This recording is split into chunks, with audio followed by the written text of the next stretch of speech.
మురళీ నాయక్ గారు భారతదేశం కోసం ఎంతో పోరాడి ప్రాణత్యాగం చేయడం జరిగింది. ఆయననే కాదు, దాదాపు ఒక 15-16 మంది జవాన్లు మరణించడం జరిగింది జోహార్లు తెలుపుతూ. కానీ అతను డ్రెస్ చేసుకుని నేను చనిపోయిన వీరమరణం చెందితే నాకు ఎంతో సంతోషం, నా పైన త్రివర్ణ పతాకం కప్పి నన్ను చేస్తారని ఒక మంచి మాటలు చెప్తూ ఆయన నేను చనిపోతానే ధైర్యంతోనే ముందుకెళ్లి ఈ రోజు మనకు చాలా విజయాన్ని చేకూర్చడానికి ఆయన ఒక భాగమైనాడు. అందుకు చాలా గర్వంగా ఉంది మనకు ఇండియన్స్ గా. జవాన్ల పైన దేశమే ఆధారపడి ఉంటది. వాళ్ళు ప్రాణాలను త్యాగం చేసైనా మనల్ని కాపాడి, ముఖ్యంగా నేను మా ఫాదర్ కూడా ఆర్మీ కాబట్టి ఆయన కూడా 1961లో ఆర్మీలో యుద్ధంలో చేసి వచ్చి ఉన్నారు. ఆనాడు నెహ్రూ గారే మా డాడీకి బహుమతిగా ఇచ్చి ఉన్నారు. అలాంటి ఇంట్లో పుట్టాను కాబట్టి డెఫినెట్ గా వీళ్ళ గురించి తప్పకుండా నేను పాటలు చేయాలి.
ఎదురెల్లారు, ఉగ్రవాదాన్ని తరిమేశారు, వీరత్వం చూపించారు, దేశ భద్రతకై ప్రాణాలర్పించారు. జోహార్ జోహార్ మురళీ నాయక్కు జోహార్, జోహార్ జోహార్ మన వీర జవాన్లకు జోహార్.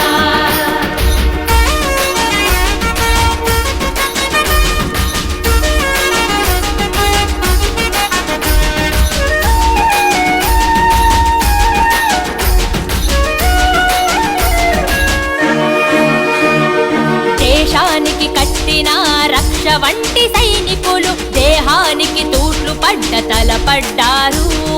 పెహల్గాములో ఎందరో అమాయకులను కాల్చేసిన పాకిస్తాన్ ఉగ్రవాదులు.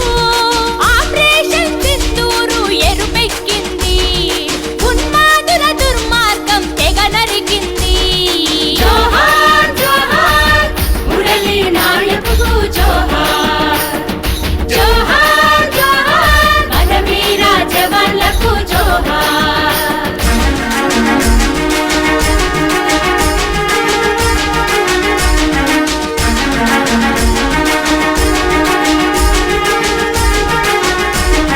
నెత్తుటేర్లు పారుతున్న యుద్ధ భూమి సాక్షిగా ఉగ్రవాదులను చంపిన సైనికులారా, మిసైల్స్ లా దూసుకెళ్లిన సోఫియా ఖురేషి, పీఓకేని వణికించిన వ్యోమికా సింగ్, 25 నిమిషాల్లో ఉగ్ర స్థావరాలను నేలమట్టం చేసిన సింధూరాలు మన వీర వనితలు. జోహార్ జోహార్ మురళీ నాయక్కు జోహార్, జోహార్ జోహార్ మన వీర జవాన్లకు జోహార్. వీరులారా ధీరులారా భరత జాతి గర్వించే సైనికులారా, వీరులారా ధీరులారా భరత జాతి గర్వించే సైనికులారా, భరత మాత విజయాల్ని కాంక్షించే సైనికులారా, సింధూరుత జయకేతన మెగరేసిన మీకు వందనం. తూటాలకు ఎదురెల్లారు, ఉగ్రవాదాన్ని తరిమేశారు, వీరత్వం చూపించారు, దేశ భద్రతకై ప్రాణాలర్పించారు.